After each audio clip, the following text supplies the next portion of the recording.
बाबा साहेब को 135तम जन्म जयंती महासमारोह पालित।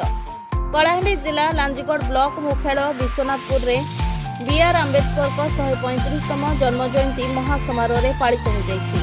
All Odisha scheduled caste federation और दलित आदिवासी महासंघ युक्त आयोजन में यह कार्यक्रम अनुष्ठित होता। यह अवसर में विशाल शोभायात्रा बाहरी सहर परिक्रमा करथिला। परे ब्लॉक छकरे थिबा आंबेडकर को प्रतिमूर्ति रे माल्यार्पण कर और जलपुरुष काजी माझी को स्मरण कर अतिथि माने कहिथिले जे बाबा साहेब केवल भारतीय संविधान रचयिता नुहे सामाजिक न्याय और मानवतार प्रचार करथिले। तांको आदर्श और नीति को अनुसरण करने आजिर मुख्य आवश्यकता बोली उल्लेख करा जायतिला। कार्यक्रम में ब्लॉक अध्यक्ष कमला पात्र बीडीओ शशांक पात्र सह अनेक अतिथि जोग देथिले। 26टी पंचायत बहु संख्यक लोक जोग देई कार्यक्रम को सफल करथिले।